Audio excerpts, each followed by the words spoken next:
It happened to me just a few years ago, but I still get chills every time I think about it. I haven't told many people because, honestly, I doubt anyone would believe me. But here's how it happened. It was late autumn, just as the leaves were falling and the air was turning crisp. I had just moved into a new apartment on the edge of town. It was an older building, with a quiet sort of charm to it, like it had been someone's grandmother's place. The landlord had told me that the building was empty for a while, but insisted that was just because the location was a bit isolated. I was fine with that. I'm a bit of a loner, so the quiet was perfect. The apartment had this strange little basement. It wasn't your typical dingy space. This one had a tiny, hidden door in the corner, barely big enough for someone to crawl through. I only found it when I was moving boxes down there. And at first I just thought it was one of those oddities old buildings sometimes have. A few days after I moved in, I started noticing odd things. First, I'd wake up in the middle of the night, always at exactly 3:14 a.m. There was no obvious reason for it. I wasn't drinking coffee late or stressed about anything in particular. But each night, I'd be wide awake, staring at my ceiling, my skin prickling with this inexplicable sense of unease. I'd tell myself it was just an adjustment to the new place. But as the days went on, I couldn't shake the feeling that there was something wrong. Then I started hearing the sounds. At first it was just small, almost like a scratching or tapping from beneath the floorboards. I figured it was just old pipes or maybe a rat. This was an old building after all. But the sounds got louder, almost like someone was dragging something heavy around down in the basement. One night, after waking up yet again at 3:14 a.m., I decided to finally check it out. Armed with a flashlight, I went down the creaky stairs to the basement. The air down there was different. It was cold and felt thick, like it was pressing in on me. My heart was pounding, and a voice in the back of my head kept telling me to turn back, to just go upstairs and forget it. But I didn't. I approached the little door in the corner, and to my surprise, it was ajar.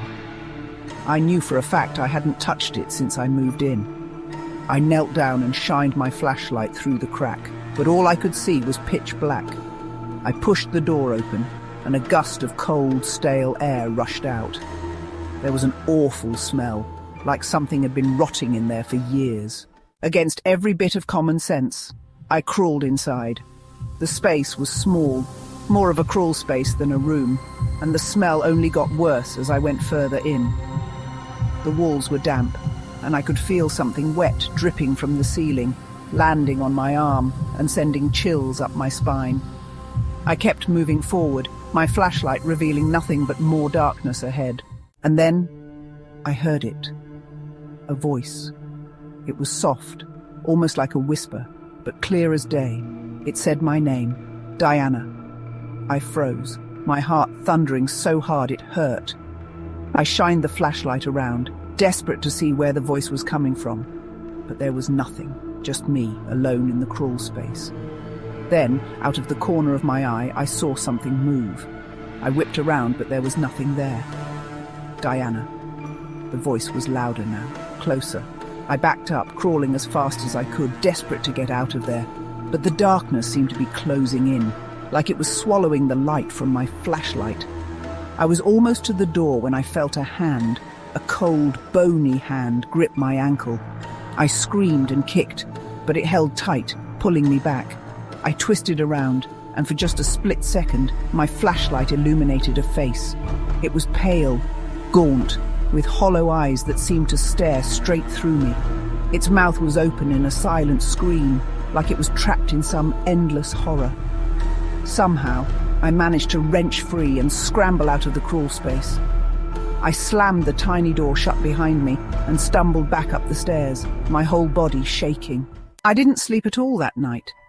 In the morning, I called the landlord and demanded to know if anyone had ever reported strange things about the apartment.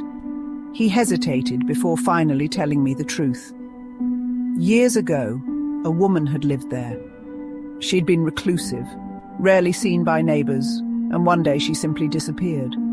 The police investigated, but they never found any trace of her, and eventually, They assumed she'd just moved away.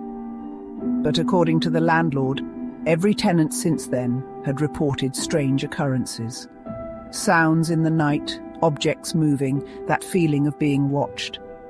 None of them had lasted long. I decided I wouldn't either. I packed up my things and moved out the next day. But here's the thing. A few weeks later, I got a call from the landlord. He was furious, accusing me of playing a prank.